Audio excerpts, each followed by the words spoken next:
Alors bonsoir messieurs, dames. Tout d'abord, je vous remercie d'être venus nombreux et nombreuses, malgré l'invitation extrêmement tardive. Et je vais être très bref.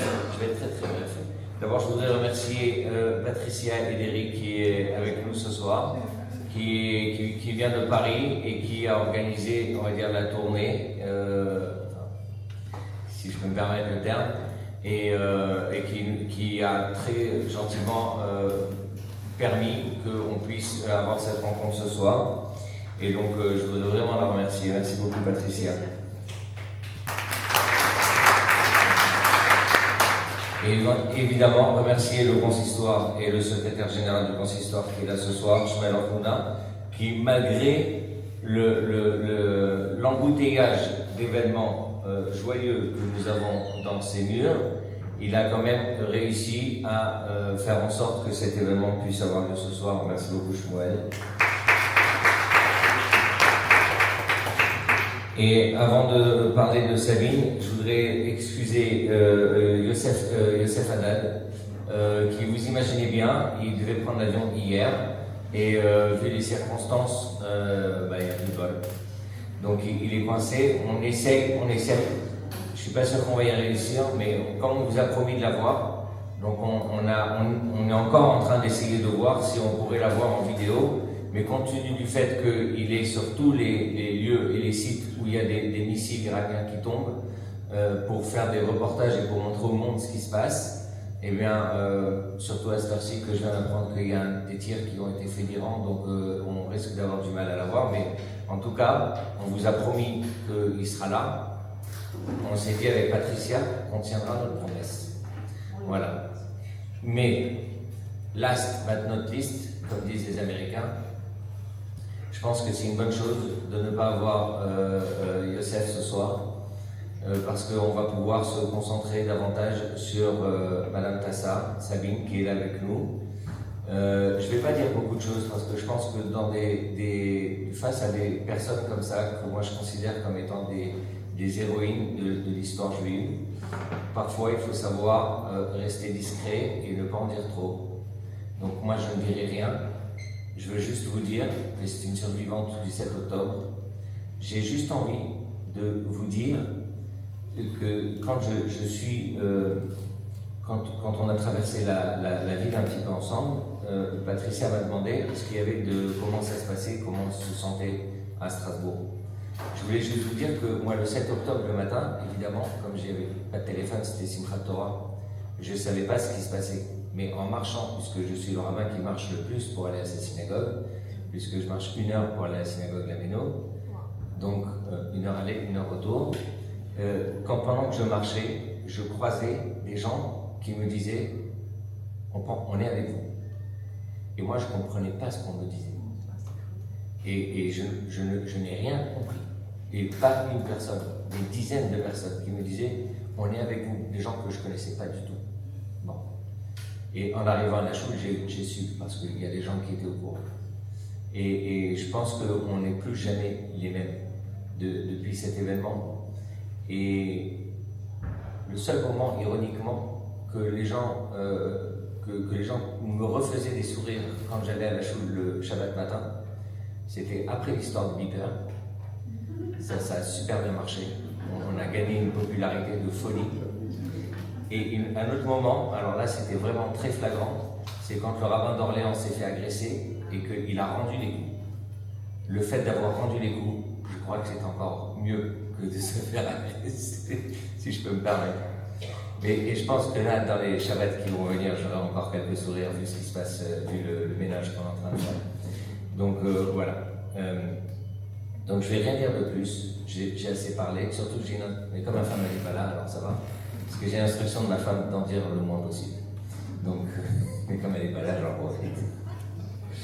Voilà. Donc, Sabine est là. On la remercie beaucoup pour son courage.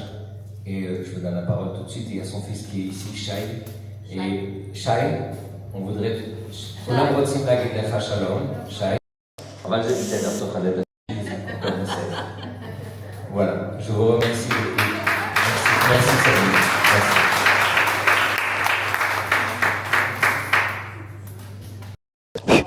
On m'entend?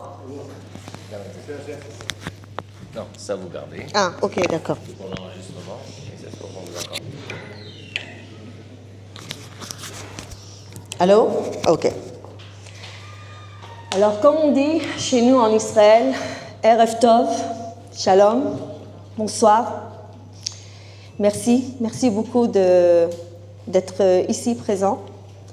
Je m'appelle Sabine Tassa. Je suis franco-israélienne. J'habite en Israël, à Netiva Asara, un petit moshav pas loin de la frontière de Gaza, en fait 400 mètres de la frontière de Gaza. Je suis une mère de 4 garçons. Or, 17 ans. Zohar, le 7 juillet, il va avoir 17 ans. 17 ans. Koren, il a eu 14 ans.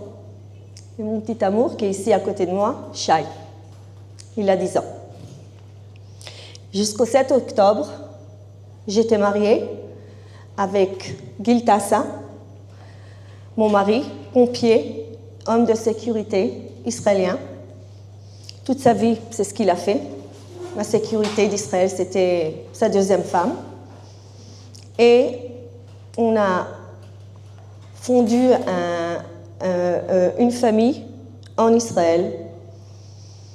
4 garçons, 400 mètres de Gaza, dans un moshav extraordinaire, comme un petit kibbutz, pas loin de la mer, pas loin de la plage. Mais malheureusement, le 7 octobre, ma famille a été assassinée. שי, אתה מפריע, מאמי. שב בבקשה. תודה. 6h29 du matin. Les alarmes commencent à Netiva Asara. 1 seconde après 2 secondes, après 3 secondes. Vous devez comprendre que quand il y a des alarmes à Netiva Asara, c'est pas comme à Tel Aviv, Hadera, Netanya, Jérusalem. On n'a pas 1 minute. On a 10 secondes. 10 secondes, prendre un abri immédiatement.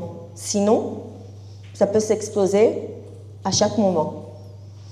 Et quelque chose cloche pour moi.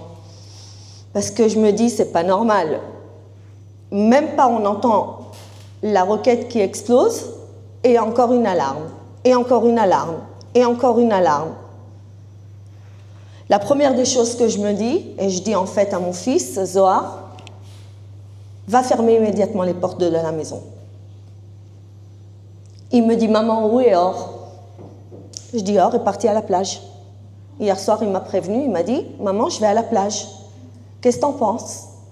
J'ai dit, mon amour, c'est vrai que c'est pas un bon moment maintenant pour se promener et aller à la plage et faire des entraînements pour se préparer à l'armée. Mais tu sais, Or, tu as 17 ans et tu dois prendre tes décisions. Si tu demandes mon avis, moi, je préfère que tu restes à la maison. Mais si tu te sens responsable et que tu veux être avec tes amis, fais ce que tu dois faire, mon chéri. Il me dit, bon, je ne sais pas, je vais voir demain. Mais je pense que je vais aller à la plage. 2 jours avant qu'on se fait attaquer par ces bêtes, ces animaux, j'avais, comment dire, l'instinct que quelque chose de mal va s'arriver. J'avais des angoisses. Et je dis à ma belle-sœur, la femme de mon frère, Ronit, je ne sais pas ce que j'ai, mais j'ai un coup de barre. C'est bientôt Simchat Torah. Moi, je ne suis pas religieuse, mais je suis juive. Mes parents sont juifs, ils sont nés en France. Et comme tous les juifs d'Israël, ceux qui font les fêtes, ils le font à moitié. Ce n'est pas comme ici les juifs d'Europe. Et je dis à ma belle-sœur, mais j'ai une angoisse, je ne sais pas ce qui m'arrive. Elle me dit, écoute, c'est bientôt Simchat Torah, dans 2 jours. Allume les bougies chaque soir. Et essaye de me dire ce que tu as, Sabine. Qu'est-ce qui se passe? Et je lui dis, Ronit,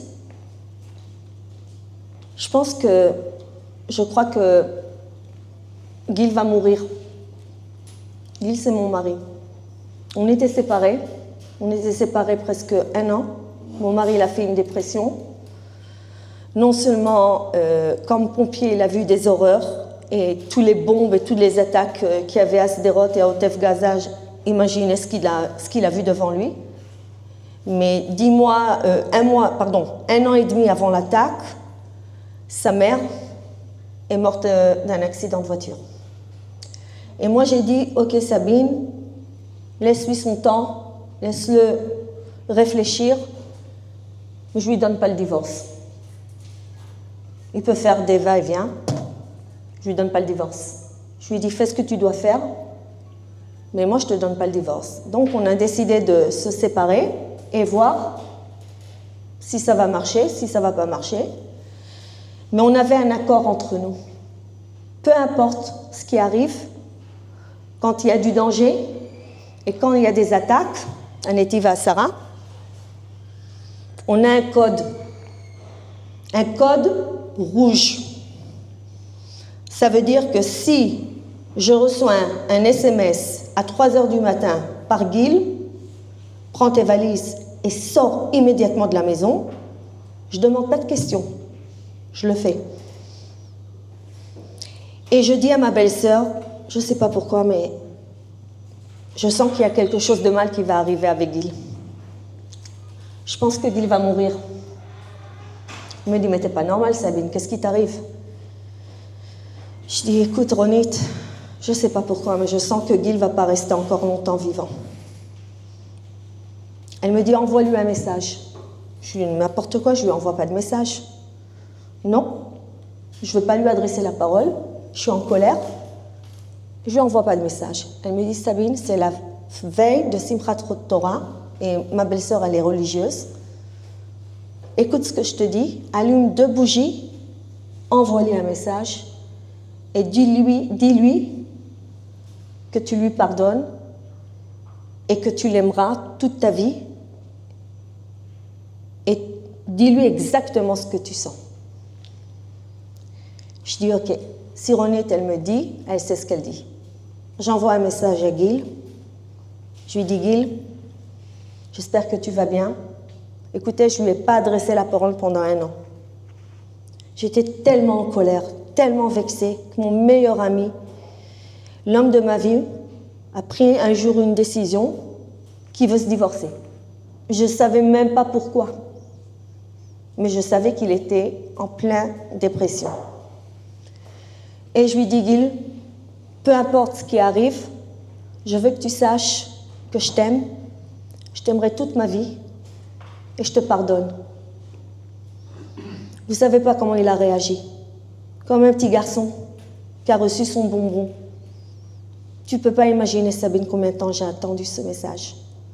Tu ne peux pas imaginer. Je ne sais pas si un jour on pourra se remettre ensemble parce que tu es tellement en colère. Mais il faut que tu saches que j'ai fait un choix de ma vie et je t'aimerai toute ma vie. Et j'espère qu'un jour, toi et moi, on pourra se réunir et s'asseoir ensemble et redevenir amis et couple.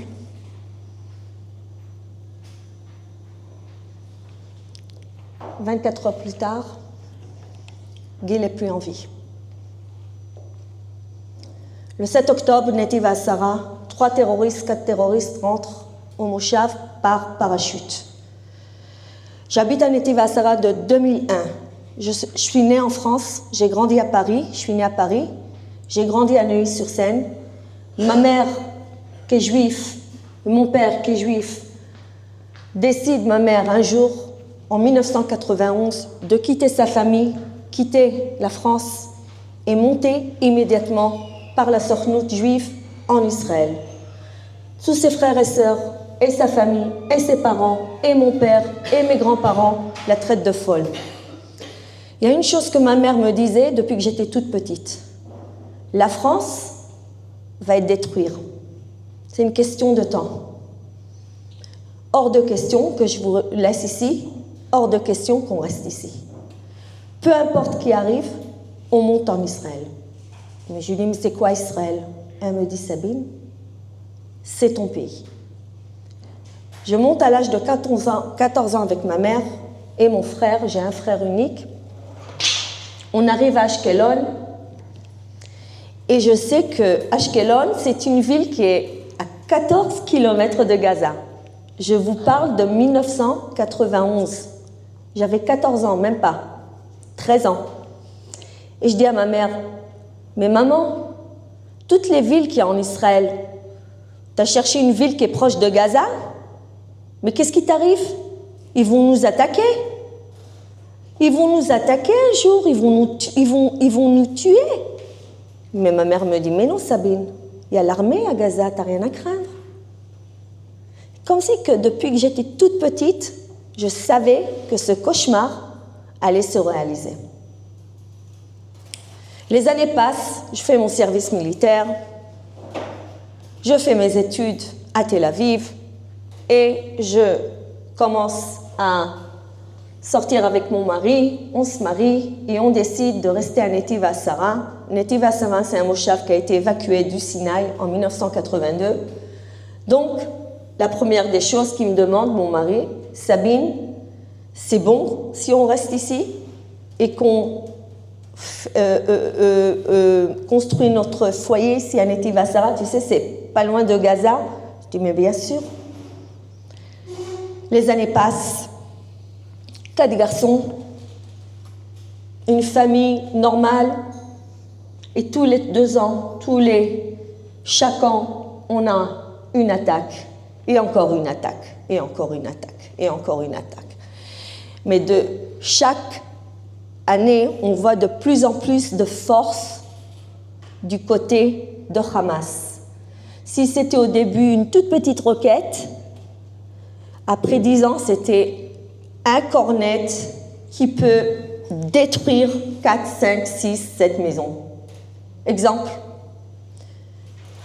avant que Guy allait au travail, il me disait « Sabine, aujourd'hui, c'est pas une bonne journée de sortir et étendre le linge.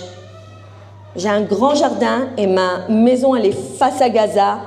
Comme je vous ai dit, 400 mètres de Beth Hanoun et Beth Laïa. » Et je lui dis, comment ça, c'est pas une bonne journée de sortir et étendre le linge? Sabine, le Hamas te regarde 24 heures sur 24. Quand tu sors au jardin et tu étends le linge, ils savent exactement ce que tu fais, comment tu bouges, comment tu sors, comment tu rentres et quand tu fermes les volants de la fenêtre. Aujourd'hui, c'est pas une bonne journée de sortir et étendre le linge. Mais j'ai dit, mais il est malade ce mec, mais qu'est-ce qu'il me fait exactement? Il veut me rendre coucou-ricou? Écoutez-moi bien. 6 mois avant l'attaque du 7 octobre, j'étais assise au salon, mes garçons dorment, samedi matin, les oiseaux à côté, dans l'arbre, un paysage merveilleux.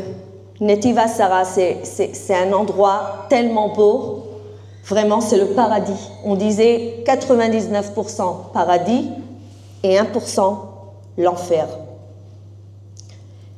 Mais en fait, j'étais naïve. Et je suis dans mon salon, je bois mon café, j'entends tout d'un coup...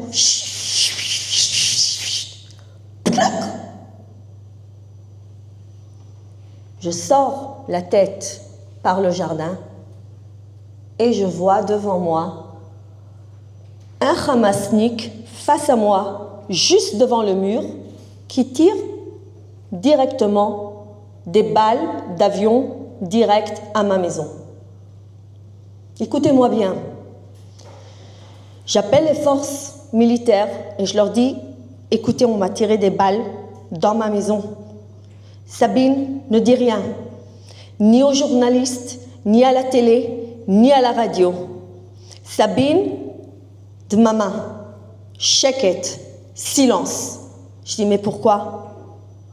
Faut pas y en parler. Quelque chose qui cloche.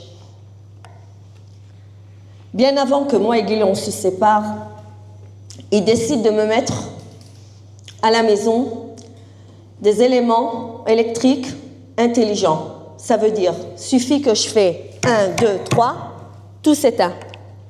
Les fenêtres, le garage, les portes, le robinet, la clim, le frigidaire, les voitures qui s'enferment avec l'alarme. Et j'ai dit à Gil, bien avant qu'on met une somme d'argent aussi grande et aussi énorme pour l'électricité de la maison, pourquoi tu insistes à mettre tous ces gadgets à la maison? C'est énormément d'argent. Parce que ça va s'arriver un jour. Et c'est ça qui va te sauver. J'ai dit, quoi tu parles? Il me dit, Sabine, je dois te préparer. Ça va arriver. Ils vont t'attaquer. Ils vont nous attaquer. Et moi, comme je suis pompier, il y a des moments où je suis 48 heures à la station de pompiers, même 3 jours, 4 jours. Je veux savoir et être tranquille et savoir que tu es prête et tu sais comment t'y prendre si jamais il y a des terroristes qui rentrent chez nous à la maison. Je dis, mais il n'est pas normal cet homme, c'est pas vrai ce qu'il me fait. Un autre exemple, on s'assoit le vendredi soir, les enfants dorment, on voit un film, il arrête le film, je m'excuse s'il y a des gens religieux aussi, et il arrête le film, il me dit, demain je suis pas là, je suis au travail. Il y a 3 terroristes ici, arabes, qui rentrent par le jardin. Qu'est-ce que tu fais? J'ai dit, mais dis-moi, qu'est-ce qui t'arrive, toi? Mais t'es malade. Mais pourquoi tu me fais ça? Réponds-moi. Je dis, mais quoi ça? Mais c'est d'où ça vient, ces histoires-là? D'où Sabine, réponds-moi maintenant. 3 terroristes ici au jardin. Je ne suis pas à la maison. Qu'est-ce que tu fais? Je prends les garçons et je vais immédiatement dans la salle, la chambre de sécurité, Mamad. Il me dit, tu te trompes. La première des choses, tu prends ton iPhone, tu éteins tout par le Wi-Fi, tous les éléments électriques, tout, tu éteins avec le bouton. Deuxièmement, tu fermes les 2 petites fenêtres à la salle de bain et à l'entrée de la maison. La seule chose qui te reste à faire, c'est fermer la porte à clé de l'entrée de la maison. Pourquoi? C'est une porte, mais je vous jure, comme un coffre. Une porte en fer énorme. Et chaque fois qu'un de mes garçons rentre à la maison, c'est boum, ça explose. Suffit qu'il y ait un courant d'air, suffit que le petit n'a pas tenu avec la poignée la porte. Et on est tous traumatisés à Netiva Sarah, je n'ai pas besoin de le dire. Il suffit qu'il y ait un boum, on saute, je ne vous dis pas. Et j'ai dit à Gil, j'en ai ras-le-bol de cette porte. Non seulement c'est une porte affreuse, elle fait trop de bruit, je veux la changer. Il me disait non, on ne change pas la porte. Cette porte, un jour, va te sauver. Mais tu es obligé de la fermer à clé, toi-même. Donc, il me dit, tu fermes la porte à clé et les 2 fenêtres, et rien qu'après que tu as fermé tu as tout éteint avec ton iPhone, tu rentres dans la chambre de Mamad avec les garçons et tu t'enfermes à clé. Dans la chambre de Mamad, tu as une petite batterie. Cette batterie, elle t'allume la lumière, le computer et elle charge les téléphones. Ah, et surtout n'oublie pas, mets un seau d'eau et 2 bouteilles d'eau. Je dis, mais il est malade ce matin, mais il a un grain. Il veut me rendre, il veut me rendre malade. Vous savez quoi, il m'a sauvé la vie. Gil m'a sauvé la vie. Parce que le 7 octobre, c'est exactement ce que j'ai fait quand les terroristes sont entrés chez moi. Et là, je commence l'histoire. Je ne sais pas qui d'entre vous a vu le footage du 7 octobre, le film d'horreur que tout le monde voit, à part en Israël. C'est mon film. c'est mon mari, c'est mes garçons, mes 2 petits garçons. En fait, ce qu'on voit, c'est 2 terroristes qui rentrent, qui jettent une grenade dans un endroit où il y a un igloo. Mon mari était là-bas avec les 2 petits garçons. Ils ont capté mon mari en train de courir chercher son arme et son téléphone. Ils sont venus vers lui, ils ont pris la grenade et ils ont jeté la grenade dans le igloo. Ces igloos en Israël sont devenus des pièges de mort. Pourquoi? Parce que des années, la seule chose qu'on avait, nous les Israéliens, c'est de se protéger des roquettes. Qui aurait cru et imaginé que cette bande d'animaux terroristes serait rentrée en Israël et aurait tué tout le monde dans ces igloos avec des grenades? C'est la plupart des choses qui s'est arrivées le 7 octobre. Mon mari comprend qu'il n'a pas de temps.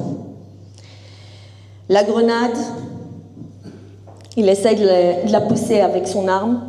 On voit ça dans le footage, mais malheureusement, il n'arrive pas. Il regarde mon fils, Koren.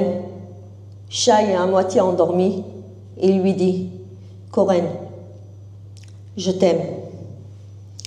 J'ai pas peur de mourir. Je te laisse avec la chose la plus, comment dire, otzmatit, puissante, c'est ta mère.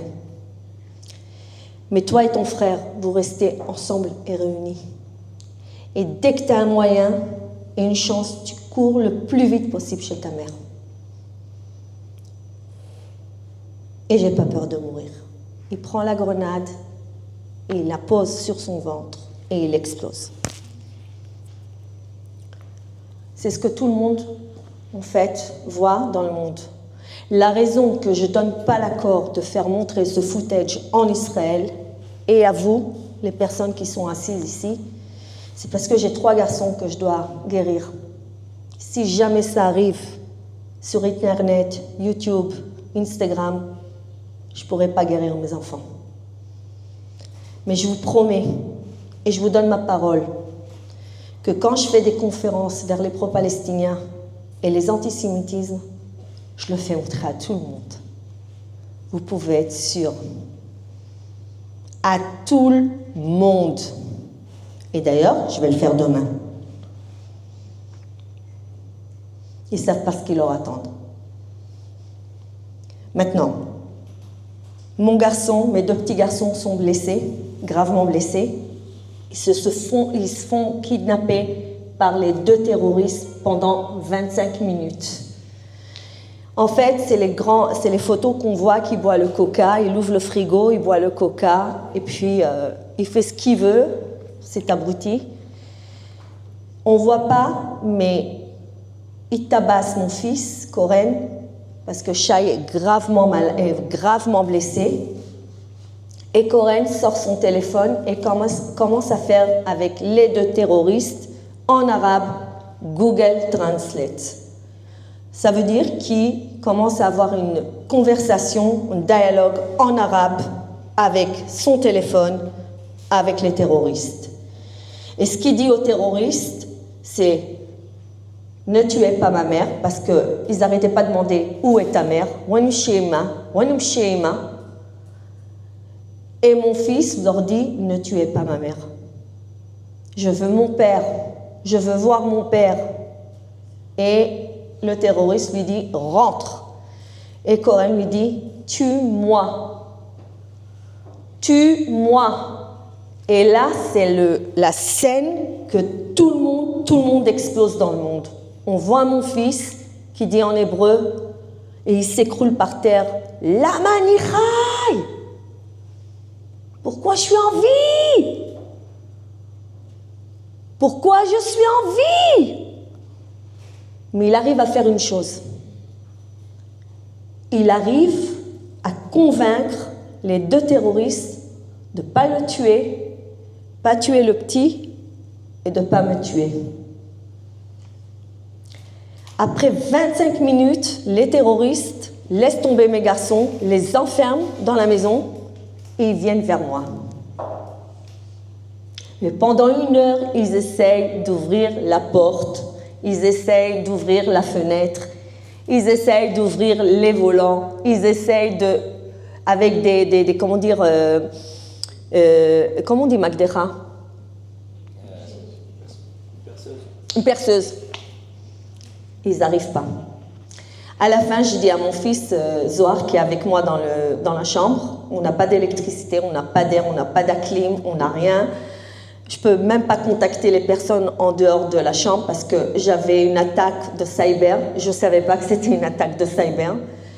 Et j'essaye d'avoir mon fils, j'essaye d'avoir Gil, j'essaye d'avoir mes amis, j'essaye d'avoir tous les aides que je peux. Personne ne me répond. Et je monte sur la chaise et j'essaye de contacter le Wi-Fi. Et en fait, j'arrive à avoir quelques conversations avec des gens. Et je ne sais pas qu'il y a des terroristes chez moi. Et on tape à la porte et on essaye de casser la porte. Je dis à mon fils, Zohar, écoute, je suis obligée d'aller ouvrir la porte. Peut-être que c'est Korem, peut-être que c'est Or, peut-être que c'est ton père. Et Zohar, écoutez-moi bien, me regarde et me dit, maman, n'ouvre pas la porte. Je crois qu'il y a des terroristes dehors. Je dis, mais dis-moi, toi, t'es devenu comme ton père? Mais qu'est-ce qui t'arrive? Il me dit, maman, je crois que j'ai entendu de l'arabe dehors. J'ai entendu de l'arabe, je te jure, maman. Il y a des terroristes dehors. Je lui dis, Zohar, je ne sais pas de quoi tu parles, mais arrête avec ton drame. Il faut que j'aille ouvrir la porte. Vous savez ce qu'il a fait, Zohar? Sans savoir, il m'a préparé. J'étais tellement avec de l'adrénaline que je ne savais pas ce qui se passe dehors, j'ai rien entendu. J'étais comme un robot. J'étais en train de faire exactement ce que Gil m'avait appris toutes ces années. Mais Zohar, qui était dans un choc, il a entendu ce que moi, je n'ai pas pu entendre. Et on me dit, maman, il y a des terroristes dehors, et il m'a préparé.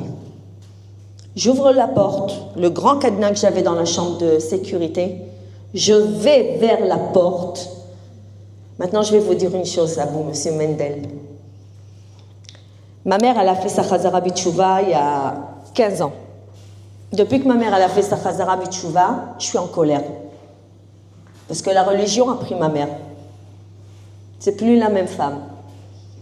C'est une femme qui est calme, c'est une femme très douce, mais j'ai toujours l'impression qu'elle préfère ses prières que moi. Et j'ai toujours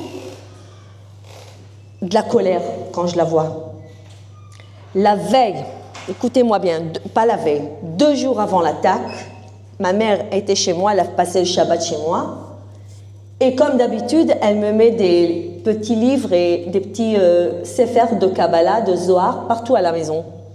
En dessous de l'oreiller, dans les armoires, dans les étagères, à l'entrée de la porte. J'ai encore, toi, tes bêtises, comme une sorcière. Elle me met partout ces trucs. J'ai dit, mais arrête de me faire ça. Elle me dit, Sabine, ça porte bonheur. Peut-être que c'est le schlumbite. Je dis, arrête avec ton schlumbite. Tu m'énerves.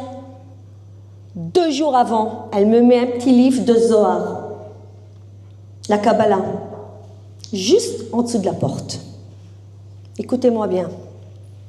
J'ouvre la porte, petit à petit. La porte qui est lourde. Je vois 2 terroristes devant moi. Comment j'ai su immédiatement que c'est des terroristes? Il avait une écharpe verte autour de sa tête, qui est écrit en arabe, et l'autre, il avait des uniformes de Tzahal, d'armée israélienne. Mais il était plein de sang. Le sang, c'était le sang de mon mari. Je ne savais pas. Et ils arrivent à me capter. Et quand ils arrivent à me capter, moi, j'ai ma fierté. Moi, j'ai peur, n'importe quoi. J'ouvre la porte. Il arrive avec sa mitraillette et commence à préparer son arme. Il s'approche de moi, il me dit « Allahu Akbar, Motal Yehoud ». Écoutez-moi bien, un accent perse, iranien. Comment je sais reconnaître des accents iraniens perses? J'ai travaillé à la bourse de diamants presque 15 ans. Mes plus grands clients, c'était des Perses d'Amérique, de Los Angeles, des Juifs. Ils parlent en hébreu, ils ont un accent perse. Ils parlent en français, ils ont un accent perse. Ils parlent en anglais, ils ont un accent perse. Ils parlent en arabe, ils ont un accent perse. Et je reconnais l'accent. Et il me dit, Allah Akbar, Montal Yehoud. Et moi, j'arrive pas à respirer. Et la porte, tout d'un coup, sort de le tchouptik qui la tient. Avec le courant d'air, elle commence petit à petit à se fermer vers moi. La seule chose que je fais à ce moment, c'est de pousser la porte vers lui et elle se referme vers moi. Et quand la porte se referme vers moi, elle se claque et je la ferme à clé. Et je reste, je dis, Shema Israël, Adonai Eloheinu, Adonai Echad, il va me tuer, j'attends. Rien. Mais, tout d'un coup, j'entends, boum, toute la maison, elle commence à trembler. Maintenant, ma maison fait avec du béton. Du béton. Avec cette maison, j'avais toujours des disputes avec mon mari. J'en ai marre de cette maison.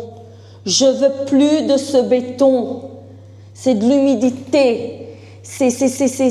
Tous les ans, il faut faire des peintures et des travaux. J'en ai ras-le-bol. Je veux plus de ce béton. Il me disait en hébreu, Al-Goufati Ameta. Tu peux faire des clics et des claques. Non, je n'enlève pas ce béton va te sauver. Vous savez ce qu'il a fait quand j'ai fermé la porte? Ce diable, il m'a jeté 2 grenades. Une grenade à l'entrée de la maison, à la porte, et la deuxième, il a ouvert le placard, l'armoire, où il y avait toute l'électricité, et il m'a jeté là-bas aussi une grenade. Maintenant, dans l'armoire d'électricité, ma mère, elle avait aussi mis un petit sefer de Tehillim. Je vous jure, il y a des Tehillim partout chez moi à Netiv HaSara. Même en dessous de la lampe. Je ne sais pas comment elle fait. Vous voulez savoir? Si vous venez en Israël, je vais vous faire un tour chez moi à Netiv HaSara. Promis. Et je vais vous faire montrer ces petits Tehillim et ce sefer de Kabbalah. Rien n'est arrivé. Le livre est blanc comme la neige. Un tout petit livre, tout est brûlé. Tout est brûlé dans l'armoire. Mais le livre de Tehillim, rien. Et le livre de la Kabbalah, rien. Et moi je vous dis, c'est ça qui m'a sauvé la vie. Non seulement je ferme la porte qui se claque, je cours directement dans la chambre où mon fils Zohar m'attend et je m'enferme avec lui. Vous croyez qu'ils m'ont lâché? Non. Ils sont venus vers la fenêtre. Et ils continuent. Ils me jettent 2 grenades, RPG, et je ne sais pas ce qu'ils ont mijoté. Et ouvre, kelb, ouvre, chienne. Ouvre, Allahu Akbar, Allahu Akbar, Allahu Akbar. C'est tout ce qu'ils savent dire, ces abrutis. Allahu Akbar, Allahu Akbar. Et mon fils commence à trembler. Le seau que mon mari a dit, il y a un seau dans la chambre, tu mets toujours un seau vide. Je ne vous dis pas ce qu'il y avait dans le seau. Et je dis à mon fils, chut, de maman, chèquette. Maman, on va nous tuer, maman, je t'en supplie. Mon chat, il se met à miauler. Je prends un grand scotch, je le mets dans la bouche. Mon chat ne s'est pas approché de moi presque 1 an. 1 an, il était traumatisé. Et ils essayent d'ouvrir la fenêtre. Vous savez pourquoi ils n'ont pas réussi? Quelques jours avant l'attaque, j'ai un OCD. J'ai un problème. J'aime la propreté et je suis obligée d'aérer et de nettoyer et aérer et nettoyer. Gil me dit toujours, la chambre de sécurité, tu n'ouvres pas la fenêtre. J'ai dit, toi tu vas me dire quoi faire? Je ne peux pas ouvrir la fenêtre. Il faut aérer. Quelques jours avant l'attaque, il voit que les fenêtres sont ouvertes, les fenêtres de la chambre de sécurité. Maintenant, les fenêtres dans les chambres de sécurité en Israël sont faites avec du fer. En fait, c'est ça qui a sauvé aujourd'hui et hier plusieurs personnes en Israël. Et il vient vers Or, il dit dis à ta mère, si ce soir je rentre du travail et je vois les fenêtres ouvertes, elle ne pourra plus jamais ouvrir la fenêtre. Je suis rentrée du travail, je ne peux plus jamais, jusqu'aujourd'hui, je ne peux plus ouvrir la fenêtre. Vous savez ce qu'il a fait? Avec le feu, il a fermé, voilà. Mais il m'a sauvé la vie. Mon fils a été assassiné à 6h46 à la plage de Zikim. Un enfant de 17 ans. Il est parti avec ses amis pêcher et s'entraîner pour son service militaire. Mon fils, Or, c'était ma vie. C'était mon ange. C'était ma copie-peste. C'était Sabine en masculin. J'appelle Or à 6h39 du matin. J'avais encore une connexion. Je dis, Or, où tu es mon chéri? Il me dit, maman, je suis à la plage de Zikim.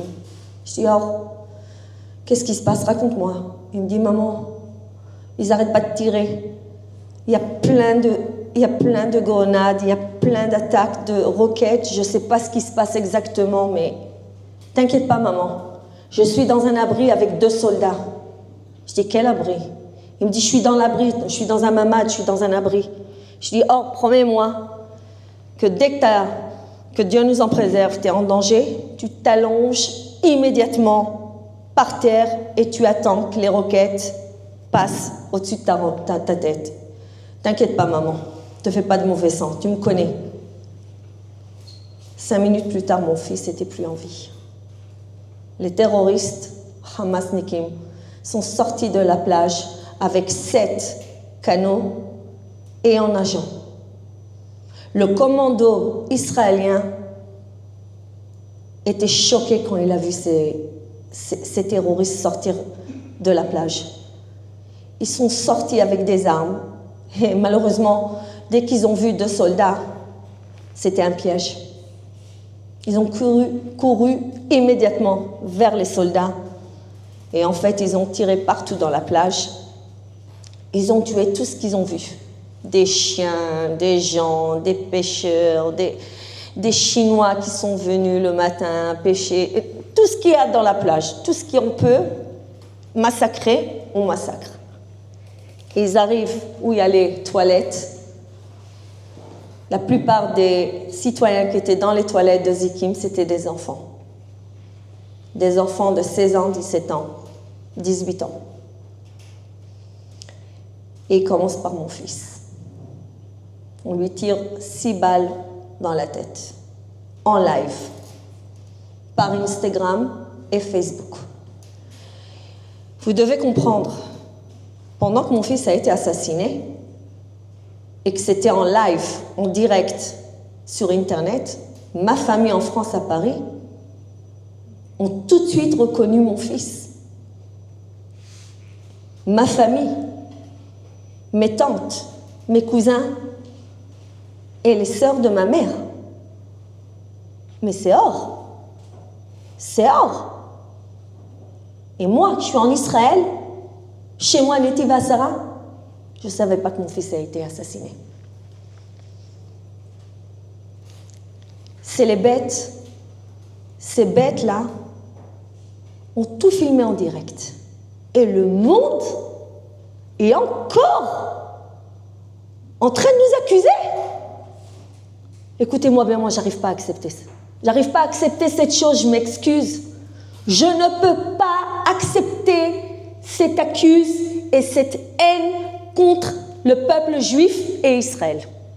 Alors là, j'ai dit, Sabine, c'est où tu tombes et tu t'écroules ou tu commences à faire ton devoir. Je prends cette misère. Mon fils a été assassiné à 6h46. Mon mari a été assassiné à 7h26. Moi, j'ai failli être assassinée à 7h45. Mes garçons sont là par miracle. Et je vais rester au lit, je vais me dire pourquoi ça m'est arrivé cette histoire. Hors de question. Écoutez-moi bien, je vais vous dire deux choses. Premièrement, comme j'ai dit à M. Mendel aujourd'hui, vous avez une mission, les Juifs d'Europe et les Juifs du monde. Sans vous, Israël est perdu. C'est grâce à vous que nous, les Israéliens et Israël, on se remet sur nos jambes. Sans vos aides, sans vos bons, sans vos prières et sans ce que vous faites pour IDF et le peuple israélien, on n'aurait pu jamais se remettre sur nos pieds. Et surtout, je veux vous dire une chose, je ne veux pas que vous vous sentez coupable. Dieu vous a donné une mission de sauver le peuple juif. Vous êtes dans la galoute, comme il m'a dit, il a tout de suite compris ce que j'ai dit, pour sauver le peuple juif. Ne vous sentez pas coupable, je vous en supplie. C'est grâce à vous qu'Israël se remet.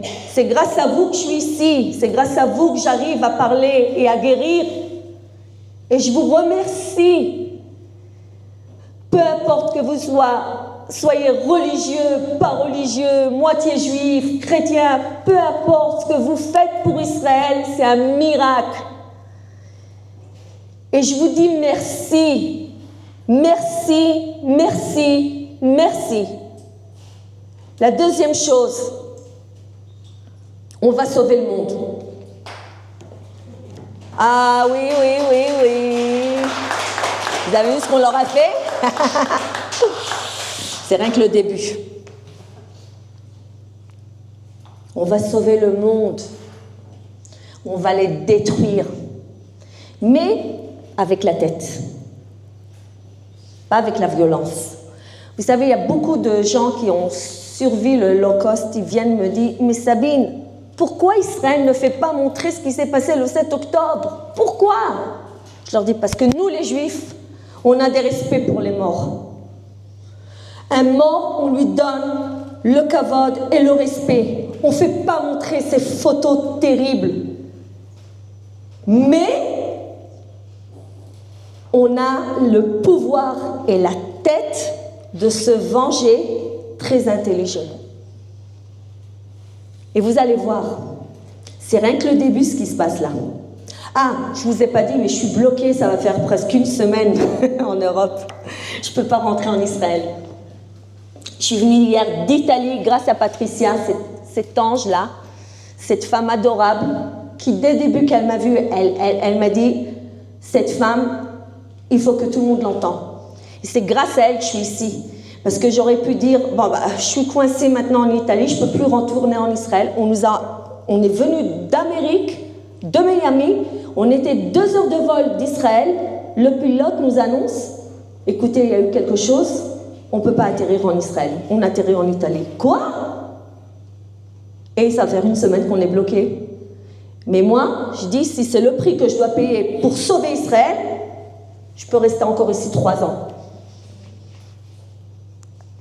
Donc, d'hier, je suis venue d'Italie. Mes garçons sont restés en Italie pour venir vous parler et vous raconter et faire le travail demain. Maintenant, je vais vous dire une chose. Non seulement on va sauver le monde de cet islam radical, on va recevoir, mais vraiment, le bonheur de la vie. Moi, je vous dis, ce qui s'est passé le 7 octobre, c'est pour qu'on se réveille, pour qu'on soit réunis et pour qu'on reconstruise Israël. Et vous allez voir, si on n'avait pas le 7 octobre, on n'aurait pu jamais attaquer l'Iran.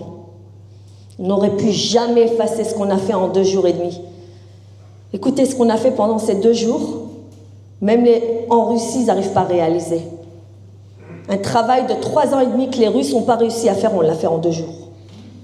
Nous, les Israéliens, le petit pays, ils ne savent pas ce qu'ils leur attendent.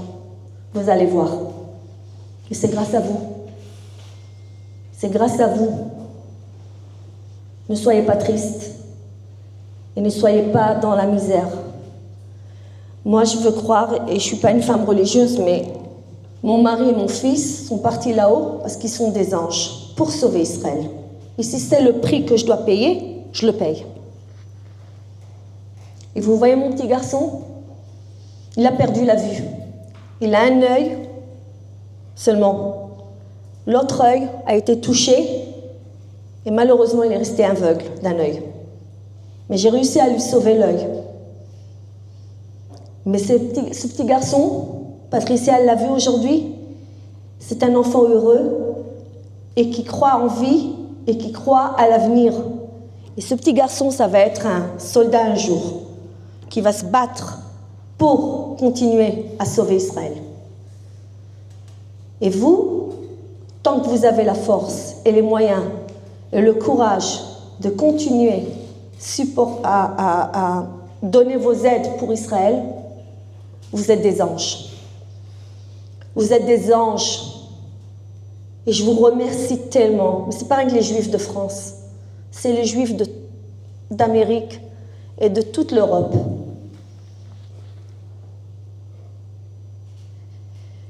Chercher des coupables, c'est le plus facile à faire.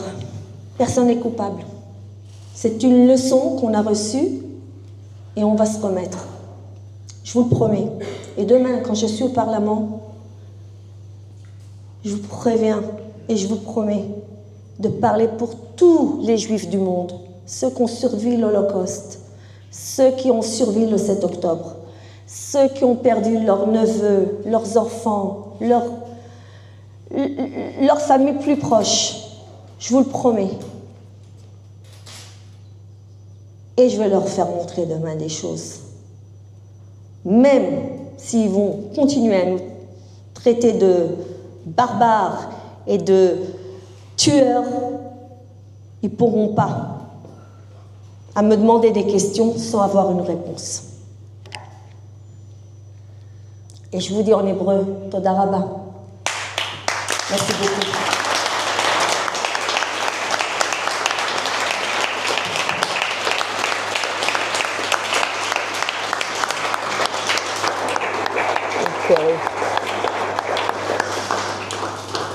C'est un ange. Un ange, cette femme. C'est à quel courage, c'est moi qui pleure. Je pense que c'était très important de venir, de vous l'amener ce soir. Par rapport à ce que vous avez vécu dernièrement. Pardon. Elle me touche énormément. Elle a un courage monstrueux. Tu m'épates. Elle garde le sourire quand on voyait Shai. J'ai passé effectivement la journée avec eux aujourd'hui. Shai est effectivement un gosse heureux. On sent qu'il a eu un traumatisme, mais elle les porte tous et elle porte ses enfants avec une force incroyable. Demain, elle va au Parlement européen pour parler aux députés, pour faire entendre. Et quand elle vous dit qu'aujourd'hui vous la portez, c'est vrai. En fait, chaque message que vous pouvez entendre et diffuser est important pour le peuple juif en entier. C'est-à-dire que la vidéo qu'il va y avoir sur YouTube, c'est à vous également de pouvoir la transporter vis-à-vis de toutes les communautés. Aujourd'hui, la communauté musulmane, il faut qu'elle soit à nos côtés. La communauté catholique également. C'est très important que ce travail soit fait de toutes parts. Ne croyez pas qu'en diffusant ce genre de vidéos, vous allez avoir du mal. Non, il faut vraiment faire parce que qui mieux que Sabine aujourd'hui, qui a perdu son mari, qui a perdu son fils, la force d'être debout, nous, on ne puisse pas simplement diffuser son message. Donc la seule chose que je vous demande, c'est effectivement de pouvoir diffuser son message auprès des réseaux sociaux. Dernièrement, j'ai aussi organisé avec Stéphane Goldin, qui est un reporter sur In24 News et qui est également commandant à Tsahal. Donc qui forme notamment beaucoup de soldats et qui nous parle et qui nous explique. Vous pouvez le suivre également sur LinkedIn, vous verrez tout ce qu'il dit. Tous les jours, il fait des posts pour expliquer la situation. Et il nous a clairement dit qu'aujourd'hui, madame, ce que vous avez dans les mains, c'est une arme. C'est une arme qui va pouvoir peut-être nous sauver. Donc je vous demande vraiment de pouvoir diffuser la bonne parole. Il y aura toujours de la haine. Les Juifs, de tout temps, ont eu de la haine depuis tous les siècles. Mais maintenant, on est plus fort que tout le monde, parce qu'il y a 4000 ans, ils ont voulu nous tuer. Il y a 2000 ans, c'était pareil. Et maintenant, pareil, il y a eu dans les années 40, et il y a encore aujourd'hui. Et ce combat, on le gagnera. Voilà. Amen. Merci à tous.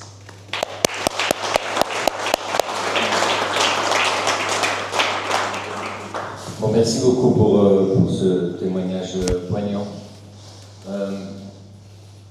Juste après, je donnerai la parole évidemment pour conclure la soirée au président du consistoire, Maurice Dahan, qui est là, que je remercie beaucoup. Je voudrais juste dire deux choses. Pourquoi c'est important d'écouter Sabine ce soir? D'abord, c'est important, premièrement, parce que 19 mois après, il y a certains qui oublient pourquoi ça a commencé. Et il y a certains qui pensent qu'on peut se permettre de ne pas terminer. Et qu'il y a certaines causes qui pourraient justifier que nous, on relâche notre combat. Et qu'au nom de certains intérêts politiques, eh bien, on relâche sur notre défense d'Israël. Je pense, j'ai publié un article, je crois qu'il sera publié ce soir dans Times of Israel, sur la question morale qui ressurgit en ce moment. Est-ce que Israël aurait perdu sa boussole morale? C'est très important d'écouter ce qu'elle dit ce soir, Sabine, parce que ça nous rappelle une chose certaine, que si Israël ne termine pas le travail, ce qui s'est passé le 7 octobre est voué à être recommencé. Exact. C'est une réalité. Et là-dessus, il faut qu'on prenne sur nous, qu'on n'ait pas peur de dire la vérité. Même si ça va embêter certaines personnes de l'entendre, c'est pas grave. Donc ça, c'est la première chose. La deuxième chose, et je vais terminer avec ça. Le 7 octobre, c'est un drame, le plus grand drame du peuple juif après la Seconde Guerre mondiale. Mais, comme l'a si bien dit Sabine, sans cette date-là, est-ce que Israël aurait eu le courage d'éliminer le serpent Non. qui était en train d'étrangler Israël petit à petit? Et en ce sens, j'ai envie de vous dire une chose. Le rabbi de Lubavitch a toujours dit: celui qui meurt parce qu'il est juif ou parce qu'il défend Israël, c'est un kadosh, c'est une personne qui est sainte. Peu importe les circonstances, que ce soit une personne qui était en train de danser à Nova ou que ce soit un soldat qui portait une arme, c'est un homme qui est kadosh ou une femme qui est kadosh, et la place qu'elle a au paradis, au Gan Eden, est énorme. Et ça, il ne faut pas qu'on l'oublie. Et que ces gens-là ont littéralement sauvé Israël. Parce qu'ils ont servi de bouclier pour sauver les personnes qui habitent à Tel Aviv, à Yerushalayim, à Netanya, partout dans toutes les villes d'Israël. Donc ces gens ont sauvé littéralement Israël, et on leur doit aujourd'hui de continuer à défendre Israël. Parce que c'est comme ça qu'on les fait vivre. Voilà ce que je voulais dire. Et je vous remercie beaucoup. Et tout de suite, je voudrais que Monsieur le Président, avec un petit mot de chizouk, de renforcement de la communauté de... Merci. Merci à vous.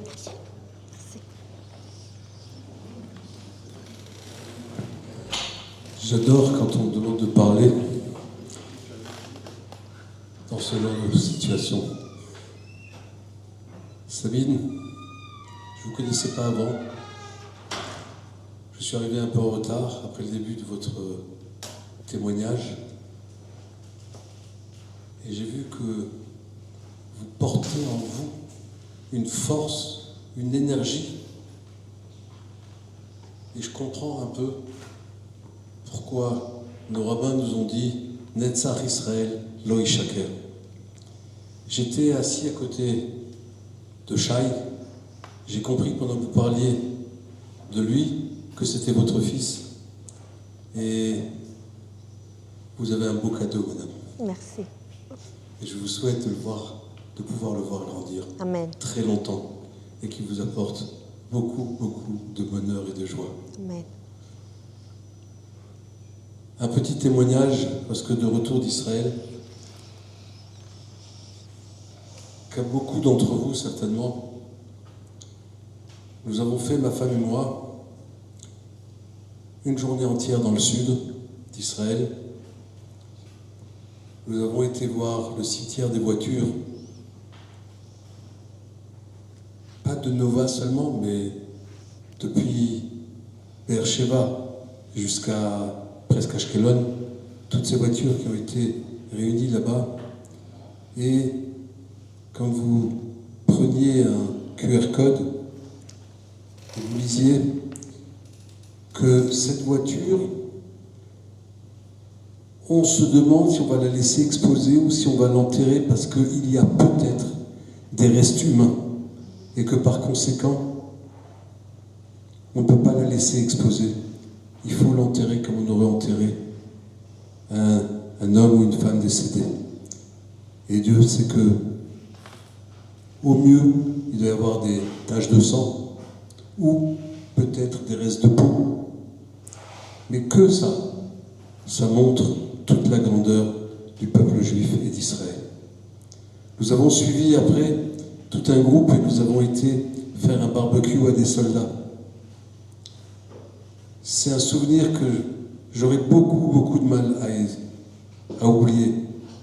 C'était presque 350 soldats qui venaient de sortir de Gaza et qui étaient remplacés par 350 autres qui y rentraient. Ils étaient fatigués. Et je dois vous le dire, ils avaient des gueules de gamins. C'était des gamins. C'était pas des adultes, des molosses. Non, des enfants. C'est comme si c'était nos enfants qui protégeaient tout un pays, mais en même temps qui protégeaient tout un peuple dans le monde. Et je peux avoir l'outrecuidance de dire qu'ils protégeaient la planète.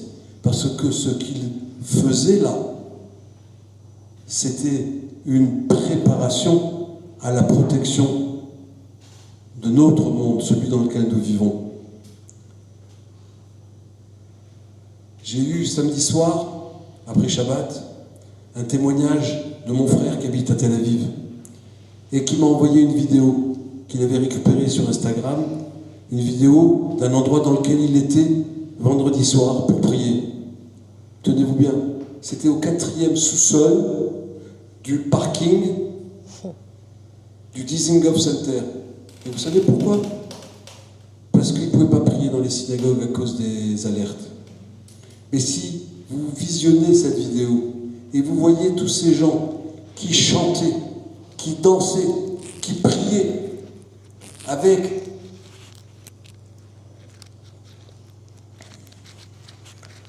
un schéma Israël qui a été dit avec une émotion, d'une force, que même le schéma Israël du jour de Kippour, dans les synagogues du monde entier, on n'entendait pas ça. Et mon frère de me dire, quand tu vis ça, alors tu sais qu'il ne peut rien nous arriver. Même si on reçoit une pluie de missiles sur nous. On doit continuer à y croire parce que si ça existe, alors Dieu existe aussi. Et Dieu nous protégera. Alors un témoignage comme le vôtre, madame, chère Sabine, c'est pas n'importe quoi comme témoignage. c'est pas, on nous a dit que, on a entendu que, on a vu la vidéo, on a vu la chaîne YouTube, peut-être. Non, non, c'est du live. C'est du live, vous l'avez vu en live, vous l'avez entendu en live. Ça a dû vous remuer, tous, autant que nous sommes ici. Et ça, c'est ce qui est pour nous le plus important. C'est de savoir être remué, parce que nous n'avons de cesse d'essayer de réactiver tous les Juifs de Strasbourg et tous les Juifs qu'on arrive à toucher partout en France. Parce que ce qui se passe en Israël nous concerne tous. Kol Israël Arivim Zelazé. Cette notion de Harvout, c'est pas une notion avec laquelle on joue. C'est vrai, c'est très fort. Mendy, avec lequel nous avons la chance de travailler dans notre communauté et qui fait un travail très important au sein des institutions européennes, de ce travail, je peux vous dire que dès le mois de Kislev 2023, donc quelques jours après le 7 octobre, 4-5 semaines, nous étions au Parlement et nous recevions des familles d'otages. Ces familles d'otages, je les regardais et je me disais, mais comment font-ils pour vivre? Comment font-ils pour rester jour et nuit sans nouvelles de leurs proches? Moi, je ne sais pas ce que ça veut dire. Quand un de mes enfants n'est pas là, je sais où il est, il m'appelle avant Shabbat, il m'appelle avant une fête, il m'appelle au moins une fois par jour pour me dire bonjour papa, bonjour maman, et pour nous. Moi-même, j'ai rarement été absent de la maison, et même quand j'étais absent, il y avait toujours quelqu'un qui téléphonait à ma femme pour lui donner de mes nouvelles. Mais eux, je me suis demandé comment ils pouvaient vivre jour après jour en l'absence de leurs proches, sans information, sans savoir ce qu'ils étaient devenus, s'ils étaient vivants, s'ils étaient morts, s'ils avaient leurs médicaments, s'ils avaient à boire, s'ils avaient à manger, dans quelles conditions ils étaient détenus. Et jusqu'à aujourd'hui, je ne sais pas comment ils font. Eh bien nous, on est là pour amener cet espoir, pour amener cette force. Comme vous l'avez dit, on m'a souvent demandé pourquoi tu ne vous organises pas une manifestation qu'on aille nous aussi dans la rue comme les Arabes. Je ne vous amènerai pas et je ne vous conduirai pas pour vociférer comme eux. Nous sommes beaucoup plus grands que ça. Nous avons une éthique, comme tu as dit, mais nous n'avons pas que ça. Nous avons une grandeur qui fait que nous devons rester dignes, nous devons rester droits, nous devons rester unis et ne pas accepter de plonger dans un marasme, de plonger n'importe comment. Oui, c'est vrai, nous avons des problèmes avec des représentants politiques français. Nous en avons même, nous, ici à Strasbourg, avec notre maire. Et en même temps, je dis que on va leur montrer notre grandeur. On continue de dialoguer. Nous, on est le peuple du dialogue, on est le peuple de la discussion. On sait discerner les choses, on sait rester ferme dans nos positions, dans nos réflexions. Nous ne sommes pas des gens d'idéologie, nous sommes des gens de conviction. Et nos convictions, il faudra nous marcher dessus pour qu'on les abandonne. Et on ne les abandonnera pas. Et vous pouvez compter sur nous, madame. On sera toujours à vos côtés, toujours aux côtés de ce que moi j'appelle et ce que nombreux appellent le bien. Et je ne dis pas qu'eux ne connaissent que le mal, peut-être que, et on leur laisse une chance, peut-être qu'il y a quelque part un peu de bien, et on va essayer de le tirer et de le mettre en valeur pour arriver à construire quelque chose avec eux. Mais en attendant, ils ne nous obligeront pas à ramper, ni à baisser la tête, ni à baisser un genou au sol. Et vous pouvez compter sur nous, madame. Merci. Et j'espère que vous trouverez la force et le courage pour continuer de faire ce que vous faites pour votre fils Shai et pour la mémoire de ceux qui sont disparus. Oui. Bravo. Merci.